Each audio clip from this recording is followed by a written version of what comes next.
outrage, no script, we run it raw. Catch up and rev, yeah, you know the law. Laugh loud, talk fast, let the chaos in. Feral and unfiltered, let's begin. Welcome to the Feral and Unfiltered podcast. I'm Buffy Ann Summers, and this is my co-host, Buffy Ann Summers, because today we are all Buffy. We're all Buffy, man. I'm Cat Jack. And I'm Red. And I'm sadder than she is. She is so sad. It's but I'm so sad for you, man. Like, I understand loving a fandom and then it just dying right in front of your eyes. It's like, it's a loss. I'm wearing black today because I'm in mourning. She is in mourning. I am so sorry. Dude, they killed Buffy! They killed her! Yep. Again! I know you're only season 1 into it, but... we started season 2. And that was very funny. She didn't deserve this. She saved the world a lot. My Buffy fans right now are at home screaming. They're like, she did! She saved the world a lot! Oh, man, they killed it! Hulu killed it. And it was... Oh, you guys probably saw the video from Sarah Michelle Gellar, who plays Buffy on the series, and she was like, yeah, they've chosen not to move forward with it, and if the apocalypse really comes, you can still beat me. And yes, I cried. Do you want me to put that clip up here? Yes. Okay, here it is. So I am really sad to have to share this, but I wanted you all to hear it from me. Unfortunately, Hulu has decided not to move forward with Buffy New Sunnydale. I want to thank Chloe Zhao because I never thought I would find myself back in Buffy's stylish yet affordable boots. And thanks to Chloe, I was reminded how much I love her and how much she means not only to me, but to all of you. And this doesn't change any of that. And I promise, if the apocalypse actually comes, you could still beat me. I'm sorry. Yeah. I'm so sorry. It was so sad. Yeah. Oh, God. And it's fucked up, too, because now there a whole bunch of rumors are out there all over the place about what really happened and who killed it and why they killed it. But it's already a mixed bag being a fan of anything in the Whedonverse anyway. Like, anything Joss Whedon, like, if you're a fan of it, you're already dealt a weird hand. Because he turned out to be a real piece of shit. What a piece of shit. Yeah, it's like being a Harry Potter fan, and then it turns out J.K. Rowling is a real piece of shit. And you're like, damn it. Every time I like the thing that I like, you get a nickel, and I don't want to enrich people that are bastards. Right. Yeah, it's one of those things. But then, he wasn't going to have anything to do with the reboot, and it was going to be all SMG and original cast, and Hulu was going to bring it back, and Hulu brings back Futurama, but not this. Really? What the fuck, Hulu? What the fuck, Hulu? And there's a whole bunch of people online who are like, we should take it somewhere else. Take it to Amazon Prime. Take it to Netflix. I don't know how intellectual property laws work, but I know that, like, I'm pretty sure the whole thing's owned by Fox, which is somehow owned by Hulu, or Hulu is owned by Fox, but the whole thing at the very top is owned by Disney. Who doesn't sell contracts or any Disney kind of doesn't release intellectual anything. property, I think, maybe ever. I don't think so. I'm sure there will be some people stampeding to the comments to correct me if I've gotten that wrong. But and this comes from Sarah Michelle Gellar, one Hulu executive in particular, it was just one dude who killed it, who often bragged about how he'd never seen the series in its entirety. Some people have quoted him as saying that, I've never seen a single episode of Buffy the Vampire Slayer. Other people have quoted him as saying, I've never seen the series in its entirety. In either case, why would you be involved in a project that you're not aware of what it is? Right. You don't even know what it is, and you don't care what it is, and you don't care about the fans. And what a buzzkill, man. Yeah, and God, it's not just like, I'm not just mad that I got to the bottom of the cereal box and there's no prize. Like, this isn't... Buffy the Vampire Slayer is one of the most academically studied pieces of television ever. And there's some really good reasons for that. Like, it was really important at the time that it came out. And I think that most of this was, like, it was captured so well by @Unlearn16, which is Joanna Johnson on TikTok. Mm-hmm. She made a thing about it, and I'm like, dude, why am I going to reinvent the wheel here? She did it in, like, just a couple of minutes. But I do want to expand on some of the ideas that she shared, because she fucking nailed why this shit is important. The whole thing with, Buffy the Vampire, everything's a metaphor. right? Monsters are metaphors. It's not just, we're kids fighting monsters because it's a show about monsters. It's monsters are metaphors. High school is hell. That was, it's over a hell mouth. High school is hell. All of the situations and everything that they face are all situations that teenagers really deal with. They're just, we add a monster to the situation so we could give it an easier label and we have an enemy to defeat. But they dealt with a lot of things that weren't being dealt with in a progressive or useful way, or were just hadn't been dealt with yet by mainstream media. That were very ahead of their time. They dealt with domestic violence. They dealt with addiction. They dealt with, the rising awareness that LGBTQ plus people exist. Yeah, this show wasn't just about stupid high school drama, right? No, this was actually life lessons and metaphors for that. Yeah, it really was. And for a lot of us, high school really was hell. It was an absolute unending nightmare front to back for me. I can't believe I lived through it. I got beat up a lot. I mean, I wore a cape and carried a briefcase, so you shouldn't get beat up for that. No, I shouldn't. But when I say that, it also makes you not surprised. I was aggressively weird because I just am, and I have no other way to be. But Buffy was one of those places where it was an escape. Right. If only there were monsters, you kill the monster and then the problem's over. That would be easy, right? It would be easy, but it wasn't even like that on Buffy because they would kill the monsters, and then they would still have their own situations and their own problems to deal with. It had a subversive heroine. So instead of the monsters chasing the pretty blonde girl and she's helpless, the pretty blonde girl's chasing the monsters. Right. Ah! Yeah.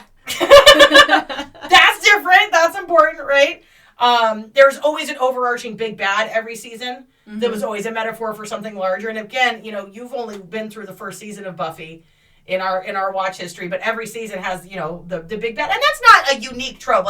Pretty much any of the supernatural or horror TV series will have one big monster that they're all Supernatural does it. Right. Every season. Every season you have they have all the monsters they have to fight along the way, but there's one big monster, the Uber boss, right? Right. Same in video boss games. battle at the end of the season. Boss battle. Yeah, absolutely. But those were always metaphors for something larger, something bigger. And, they handled things really well. And you haven't been into the seasons where they start dealing with, where it gets really LGBTQ positive. Right. No, you kept hinting at it, but no, it exists, right? Yeah. And so, I don't know. Are we going to go the rest of the way through the series? Do you want spoilers at this point? I mean, I don't think spoilers it's not going to ruin anything for me, but I don't also want to watch you suffer through it with me. So that is up to you. I would love to continue watching it with you. We could still talk about it. Okay. That's fine with me. But here's what I can tell you. I just don't want you to be so sad. Yeah, I'm just gonna be. Gonna be sad. Well, here's the other thing is that I'm also a fan of Firefly. Right. So, if you've been through the Firefly drama, we got 14 episodes that were fucking incredible, and then Fox canceled it because Fox doesn't like good things. Sure. Yep. And that was tragic. And then fans like myself were annoying on the internet for long enough. They're like, "Fine, fuck it. Here's a movie." Yep. And we'll round out the story for you. We didn't get our series back, but we got a movie. But Firefly is coming back, or so they say. I'm afraid to say it out loud. But Nathan Fillion and it posted a bunch of different shorts going around to all of the original cast members and everything. And every time he would post one, Firefly fans like myself were like, "Whoa, is it coming back? How are they going to do this?" It's coming back as an animated series. So maybe we should start watching Firefly. It's only 14 episodes instead of 144 episodes. Okay, so that's a little easier to digest. That's 14 episodes in a movie. Yeah, okay, so that's the same kind of thing with your Firefly and Buffy with my Owl House. So Disney and Hulu canceled that because it was too progressive and LGBT. Oh, no. Yes. Oh, really? So they are talking about maybe rebooting it, but I'm not getting my hopes up. They don't like good things. They don't. We should also watch The Owl House because I've been wanting to do that for a while. You've been bringing that up. I'll watch Owl House with you. Okay, cool. And it's so cute. But yeah, same shit with Firefly, right? Where they canceled it. But back over to the Buffy side of things. I mean, it was a risk-taking series. Buffy speak still exists. A Buffy fan can identify another Buffy fan because the Buffy speak made it into the lexicon for us. It really did. And you hope that when you give your big dramatic entering into battle speech, you're wearing something other than your yummy sushi pajamas. You hope that. But see, she doesn't get that joke, but there's so many of you who are watching this right now I have the yummy sushi pajamas. And you're ready, right? It had tonal dexterity, which Joanna pointed out. You know, it was able to be a comedy and a drama and a horror and you know, an after school special. It managed to do all of these things and have all of these, you know, boundaries that it crossed and ground that it was constantly breaking. And I really like that. One of the other things that I found that was highly relatable that I think you're going to like is they start to establish this in season 1, but it gets much more the case as the series goes on. Sure. The element of found family. That the family that you're born with is not necessarily the family that you have to keep your entire life, and that it is still possible to have familial connections and really valuable family level relationships with people other than the people that are your blood relatives. Yeah, I feel like that's been my life pretty hardcore this year. No kidding. Right? Yeah. You've been through that exact element a lot. And that was the thing that I think was kind of freeing for a lot of us to see when, you know, Buffy first came out in the late 90s and into the early 2000s, because I was, you know, the exact right demographic for it. And I was going through a lot of shit with my family. I had like a really complicated and really toxic relationship with my dad. I had not an amazing relationship. My mother was a really incredible person, but we didn't connect because she permitted a bunch of his shitty behavior and things were just fucked up. I was enduring abuse at school. I was enduring abuse at home. And you feel like you can feel really isolated when you feel like, fuck, this is my family. Like there's so much importance that society in general and traditional values place on your family. And it's like, oh fuck, if you get a bad one, or you get one that, not even necessarily a bad family, but like a family where you're just like, you might feel stuck. Yeah, like I might not be the right fit for them, or they might not be the right fit for me. To have that support network, and shows like Buffy, you know, in particular that one, like demonstrated, like, hey, here's what it's like. You know, your family may have rejected you, they might not understand you, but you can have good quality relationships and still get that kind of support from your friends, and build a family that is still a family, and still have all of those familial needs met, even if you weren't necessarily dealt the best hand from your blood relatives. And that was a really cool and important thing to see. And so Joanna absolutely hit the nail on the head with that. Moral gray areas, much more so as the series progresses. Okay. Yeah.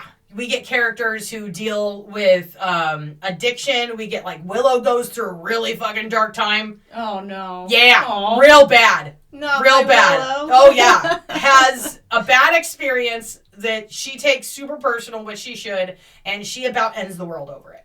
Holy shit. Yeah. Okay. And it's a problem. Like it's a bad thing, right? She kills people. Oh. Yeah. Damn. Yeah. Okay. So we'll have to get to the point where you understand why all that happens and everything. Sure. But her friends talk her off the ledge. In particular, Xander. It's the only time he's useful. Bring her back from the brink and then still love her and embrace her after the fact, when she essentially, it's all a metaphor for rehab. She's not addicted to literal drugs. It's a metaphysical thing. But it's about addiction, right? And it's about the kind of person you become when you are addicted and when you do hit rock bottom, and still having that support and love is important. Yeah. It was, you don't see demonstrations of redemption and forgiveness in that way. Even now, we still don't see that very often in media. We're very quick to cut off all ties, go no contact, never let anybody redeem themselves, and that's really hard. I've even been through a little bit of that recently with my dad, and it's fucking weird. It's weird how quick we are to abandon each other. And there's certain things and certain values and certain lines. I get it. Like if there's somebody in your life you have to go no contact with, I respect that. I respect that as a choice.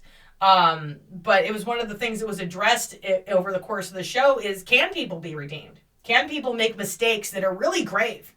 And do we still see past that and give them a space to get better? Because when you're upset with who somebody has become, what you're upset with is they're not who they used to be. They're not meeting your expectations, and you wish they were something better.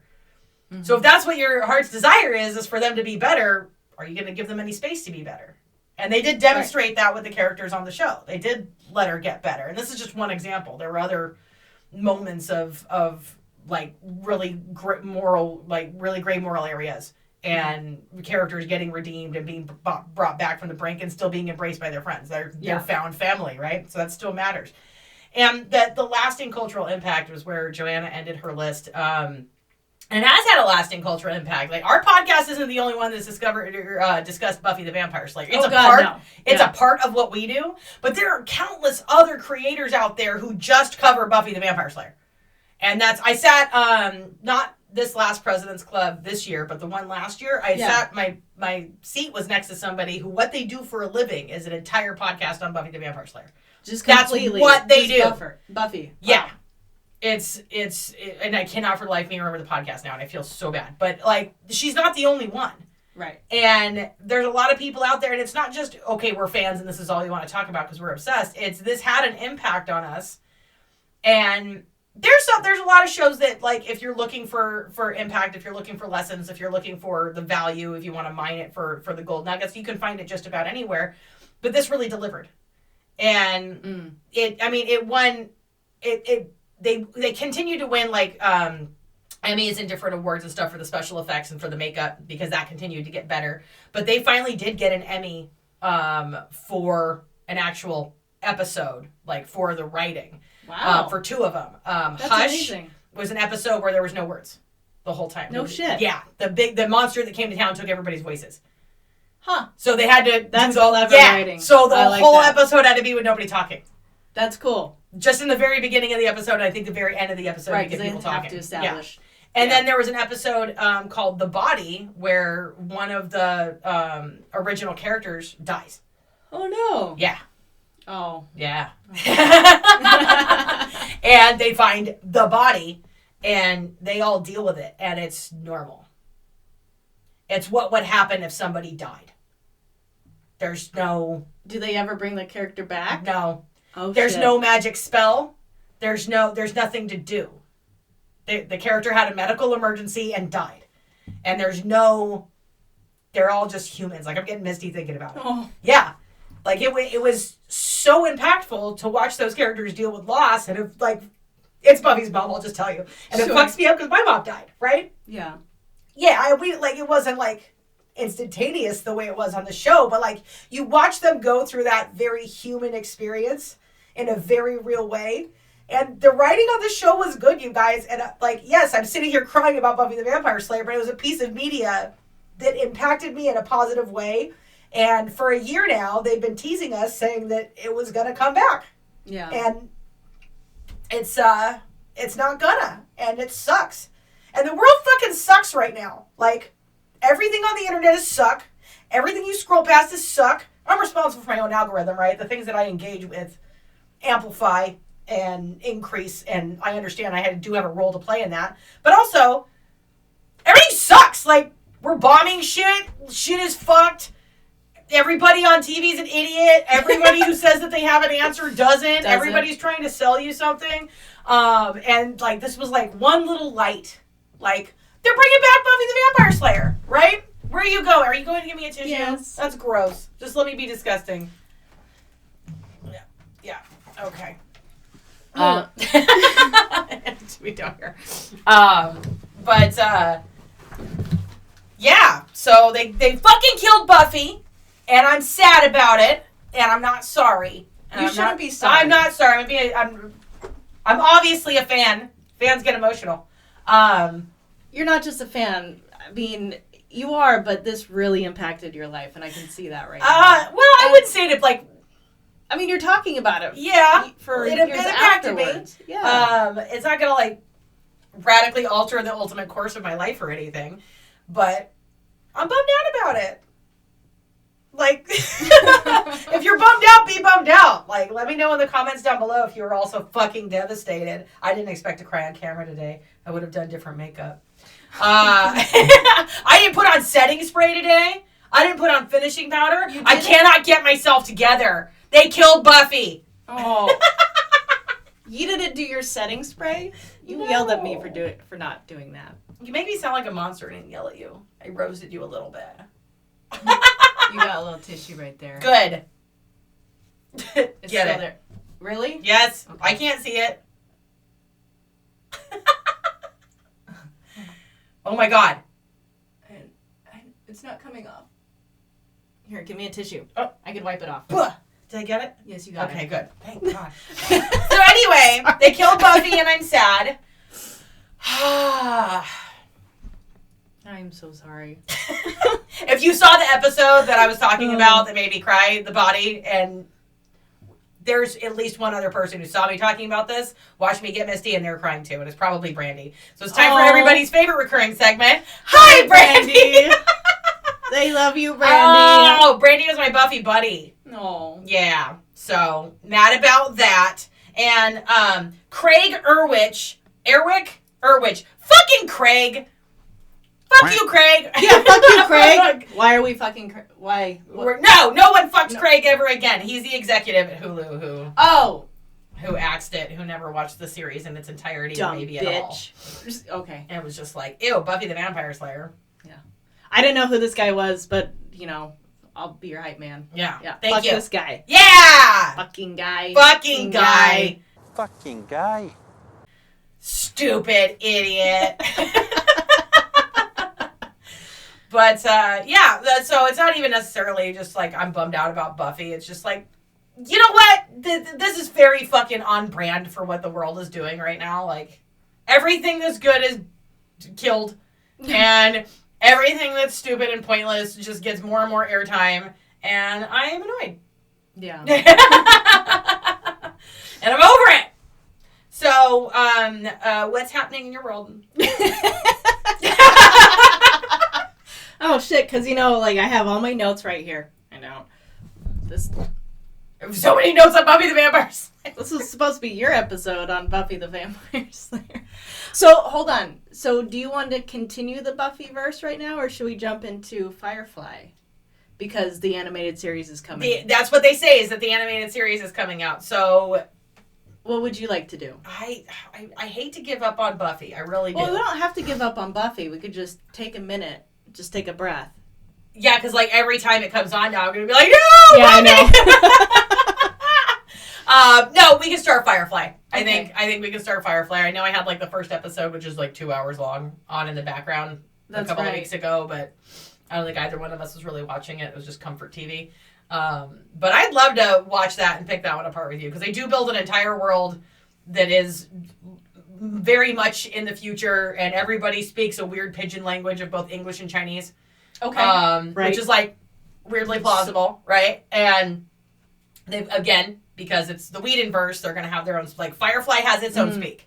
Okay. Right? Got So it. there's Buffy speak, there's Firefly speak. They managed to fit a lot into just 14 episodes in a movie. And there's a lot of actors who come over from Buffy to Firefly. Right, okay. Nathan Fillion was in the last season, the final season, season 7 of Buffy as a villain, and is the main protagonist in Firefly. Oh gosh, what is her name? I cannot remember. She played Zoe on Firefly, and she played Jasmine on Angel. I don't know season any 3 of or those. 4 of Angel. What does she look like? She's the most glorious, gorgeous black woman. I don't just know her name. Incredible bone structure. I've had a crush on her forever since the first time the very first time. Seriously, she looks like this.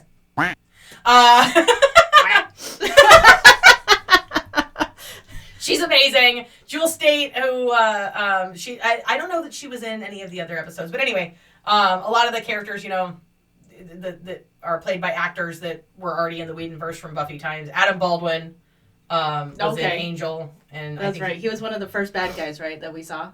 Yeah, he was. He was at, like, was it Adam Baldwin? Who was one of the other lesser Baldwins. There's a lot of them who played. I can't remember. Sure. Was it Adam Baldwin who played the vampire? I don't know, but he is in season 5 of Angel, the Buffy the Vampires. Oh, did you want to try Angel, or we can't start Angel until you've seen all the way through season 3 of Buffy. Okay. Or Angel won't make sense. Okay, got it. Yeah. We got to see. And then after that, you almost have to alternate episodes as you go, because there is a little bit of crossover in the narrative. It's subtle, but there is a little bit in there. Got it. There's a couple of crossovers, but the narratives do play off of each other. They do remain consistent. That's almost like a Marvel marathon. where you can start from Iron Man and then you just keep working your way through the Marvel universe and then alternate between shows because they do mix. And that's a lot of fun. One time I did that during a summertime and it took us 4 months to get through. And it was a lot of fun, actually. Wow. The Marvel timeline is wild. The Marvel universe is nuts. I read the comic books as a kid. So the Endgame. Yep. And Battlefield Earth, not Battlefield Earth. I can't remember what it was. But anyway, the whole Endgame series and everything was something like I read those books when they were coming out. That's crazy. Yeah. And people are always surprised that I can read. And they... But I was one of those chicks that hung out at the comic book store. And I had all of them. And so I liked watching the movies initially, but they got to be a lot after a while. And after, the Infinity Wars or Endgame and all of that, once that ended, part 2, and Tony Stark dies, I'm like, I don't have the emotional bandwidth to keep going with Marvel. Oh, that's when you stopped? Yeah. And I think I probably missed a couple along the way because it was like 47 movies. There's a lot. That's not the right number. It's like 51 movies. And then like 4 TV series. And then a couple of prequels. And then there was 6 more TV series. And then 74 movies. The Marvel Universe timeline is wild. It's its own monster and entity. Like, yeah. I mean, there's a lot of explosions and hot chicks in them. So I'm open to it. We could even unpack those on the show. That would be cool. Maybe we could do some Marvel Universe things because they've already happened, and we already know who dies, and they won't kill Buffy. And Buffy is safe. Yeah. Freaking Craig Erwich. God damn it, Craig. Killed Buffy and my mom, you asshole. You killed her mom. Yeah. I don't know. No, it was cancer. But we're going to blame Craig. Brandy agrees. Yeah! I don't know. She's probably going to be like, I can't believe you cried. Why would you talk about your dead mom? Oh, but my dead mom would think this is funny. Good. She had a great sense of humor. You kind of have to. Yeah, I mean, deal with one of these. So, it's funny how... backing up a little bit for my own emotions and my own grief over Buffy. Sure. And I'm sure I'm gonna get. I'm sure we're gonna get fucking flamed for getting this emotional over. I don't think so. Something called Buffy the Vampire Slayer, but it's funny how important pop culture becomes to us, and how important fiction becomes to us, and all these allegories and stuff, and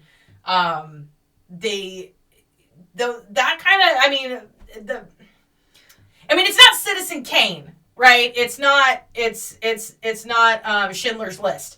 It's not. There are really important works out there that have historical significance, but the pop culture stuff, it can have just as big an impact on somebody.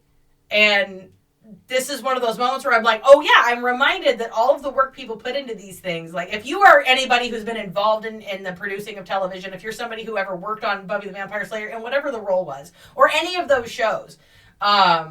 If you ever feel like behind the scenes you're taken for granted or whatever, we fucking appreciate you. Yeah.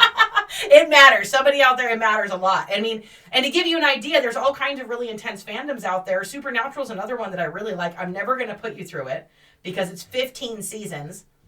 They jumped the shark in season 4 and they never land. And they go for another 11 seasons. Oh my God. Yeah. And I'm on like my 5th rewatch of the entire series, which is healthy. It's fine. But that fandom, when you go and see how those people discuss everything with each other online, it's hilarious. And the things that bond people together, anything which brings people together in a positive and enthusiastic way. Call us nerds if you want to, but we're not hurting anybody. And those moments of escape, anything that brings a little bit of light or a little bit of joy or a little bit of silliness into your life. I don't care what it is. If you like it and you're not hurting anybody else, fuck yeah. And Craig and Hulu, I know that they're not hearing the end of it. There's people are canceling their Hulu subscriptions. I considered it, but that's where Bob's Burgers lives. Yeah, and we gotta watch Bob. We gotta keep Bob. Yeah, we might even want to unpack Bob's Burgers on here because Bob Burgers is amazing. Oh my god, yes. They're the ultimate TV family. They're the only family on TV that likes each other. Yeah. Which I've always really appreciated them for. And the Belchers are the family we all deserved. Like that was. Those are the parents I deserved. That's who we needed. And most of us didn't get them. But actually, can I expand upon that real quick? Yes, please do. So with the whole pop culture bumping the table. Hold on, I got to do that first before I speak. Yes, that's just every episode. I got to keep it classy. And the whole thing with the pop culture and how it just means so much to us. In a way, I mean, when we're kids, we're absorbing everything around us in our environment. We're still doing that as adults. But for me, it becomes so important and the fandom becomes so important. It's because, personally, like Bob's Burgers, those are the parents we deserve in a way. And TV, pop culture becomes that pseudo-parent. Like, they help give us life lessons. They help kind of show us the people that we can become. Or with Buffy, the family that we can choose. You're not trapped if you have a way to escape. That's amazing because that helps us grow in outside of this realm, this toxic environment. If you're raised in a toxic environment, you know exactly what I'm talking about. For those who've had, really good parents, I've met. That's not our audience. That's not our audience. No, obviously not. If you're here, you got some damage, and we love you for it. And welcome to the Farrell family. You. Yes. But yeah, being a part of fandoms help me at least with some mental health issues, or just knowing that I'm not alone is one of the most important things I've ever learned. And I'm still absorbing things around my environment and life lessons and relying on the fandoms to not be alone and to keep growing. So, yeah. I like that. I also think that fandom it's hard to connect with people and start the conversation. It's hard to initiate contact with a new friend. And a fandom, if nothing else, it can give you just a common ground, just a common place to start.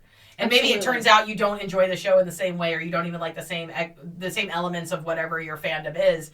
But if that gets the conversation started and you realize, wait a minute, I've met somebody really cool here. And then you form a friendship. Like, we are not a political show because the world is shit. You can probably guess what our politics are by some of the things we complain about. You'd be half right about me. More wrong than you think. But whatever any of that stuff is, where am I going with this? Hang on. Okay, world is fucked. Let me get reoriented. The only way to unfuck it, like the actual solution here, it's not legislation, it's not more guns or less guns. The only way out of this fucking mess we are in as a society is community. Yeah. It's the only way out. This American ideal of the rugged individual against the world, it makes for some great movies. It really does. Fucking love me some John Wick. Right. Absolutely. But the rugged individual doesn't actually survive when the world is on fire. And they're never actually happy either. No.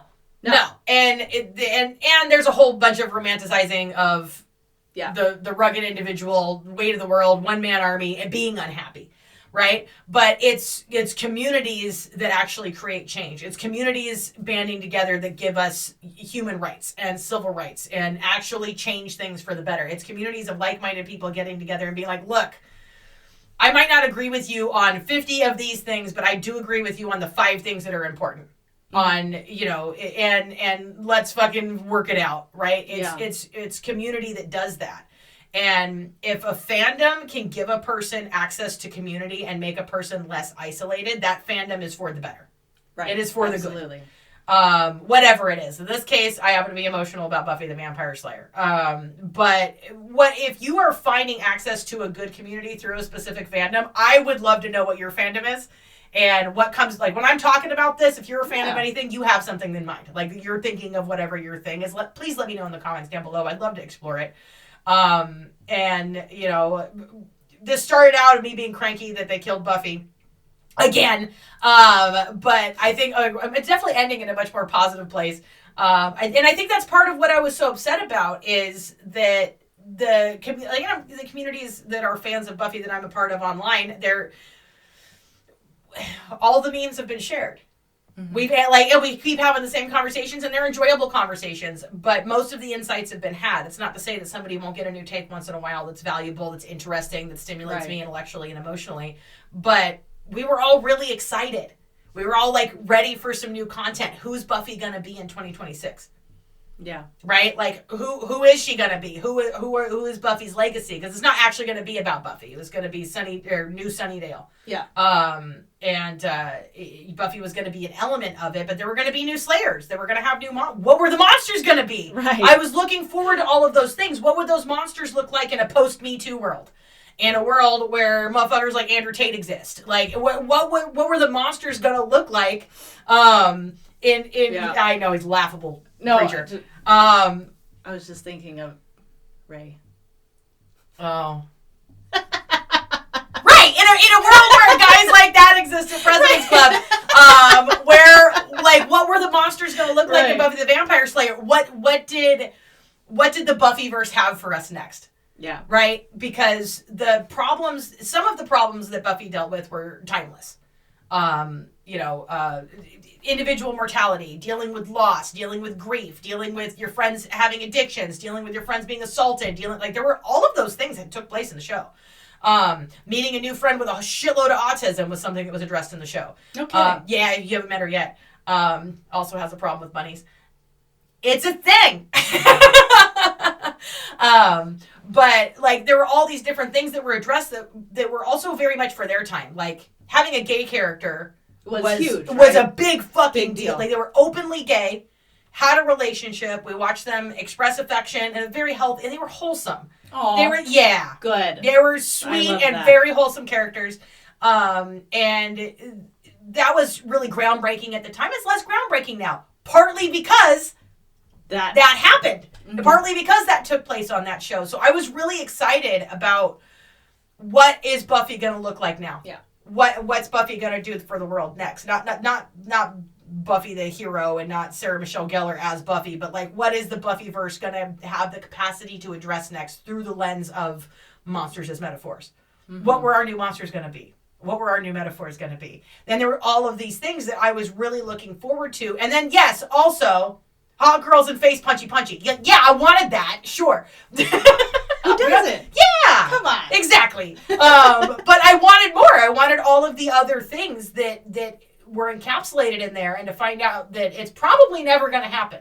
Like, I don't like to be a pessimist, but, I mean, people make enough noise. Sometimes we get fandoms back. Sometimes we get some, but like really Futurama, but not this.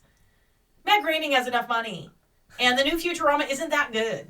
Like, no, it's just the same, it seems like. Yeah, we get it. Over and over and over again. We live in the future. The future is bogus and all of us are fry.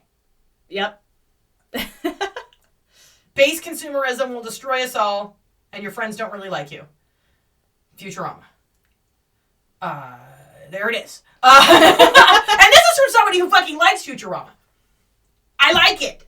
But fuck, man.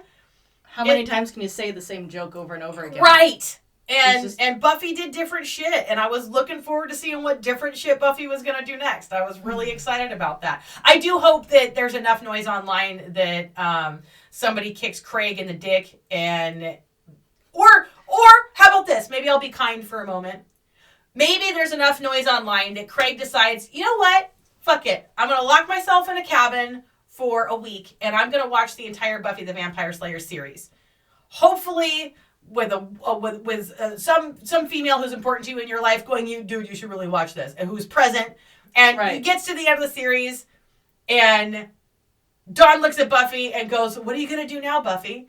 And Buffy just smiles and the last credits roll and then he's in tears because we were all in tears at that moment. And he goes, we really shouldn't have killed Buffy, you guys. Let me get... Hey, everybody at Hulu, we fucked this up. Unfuck it. Like, I want that to happen so bad. Like... Unfuck it. Yeah. The Grinch's heart grew 3 sizes that day or whatever. Yeah. Like, I want... Like...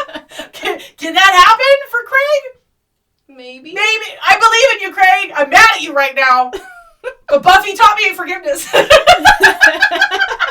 Buffy taught me redemption is possible. So prove us all wrong. Prove to all of us that you're not a mouth-breathing piece of shit that hates strong blonde girls. Like, oh. I was also looking for a little bit more diversity too, because Buffy was pretty aggressively Caucasian. I was excited to see what they were gonna do, right? Right. But yeah, so that's all of my feelings. Not all of my feelings on Buffy the Vampire Slayer. There's so many more of them. That's as many as you want to hear right now. Anything to add? I don't think so. I don't think I can. You look worried. I can't. I am. I'll be okay. I know. But I just hate this for you right now. It's all right. What I hate for me most of all in this moment is that I know I'm an ugly crier, and this is gonna go on the internet. Fine. No, it was gross. No. Some girls are still pretty when they cry, but like my whole face crunches up, like you know what happens to an apple when you leave it out too long and it goes.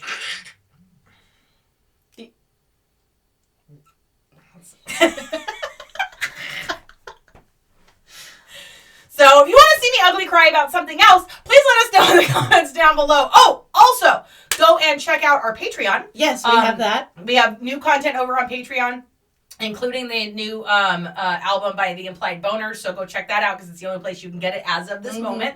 Also, go follow the Implied Boners on Facebook. They keep posting new things. Did you see Frankie knocked a dude out recently? Dude, I saw that with her nunchucks. So fucking wild. When are people This going to learn? woman, Frankie I swear to always God. has nunchucks. Always. This is canon. Okay, this is known. She always has them. It doesn't matter if you think she can't put them any, like, she's like, you don't have any pockets. She will pull them out of the void. And I don't know what that dude did, but I know he deserved it. So go follow the Implied Boners on their Facebook page. Yeah. See what the girls are up to next. They also just started, they're on Instagram now. They're on Instagram now, yep. Yeah, I think Bill Hader nudged them to Just like a little bit more, modernize their social media because he is the manager of the Implied Boners. Love that for them. I seriously love that. He is such a good influence. So great. Love him to death. But yeah, go join the Patreon. Interact down below in the feed, guys. And we could do some live streaming for Firefly. Yeah, on the and Patreon. On the Patreon, we're gonna do some watch parties over there. All of our bonus content's going there. We just learned how to live stream literally today, and so we now know how to do that. And you can hang out with us while we're watching Firefly, and we can discuss. And we might even throw in Cat Jack tries a weird snack. Yeah, I'm not gonna be trying weird snacks. Like we're not gonna throw those in. Like I will be eating the entire time. My two favorite things to do are eating and watching television. Oh, throw in the third, sitting on my ass. Yeah! That's my shit. So, yeah. This has been yet another episode of Feral and Unfiltered. Go do all of the copy and paste the hyperlink. Like, subscribe, follow our socials, join the Patreon. We're going to have so much fun with that. Yeah. All the bonus content. All of it. All the implied boners. All the implied boners. And we'll see you next time. Podcast!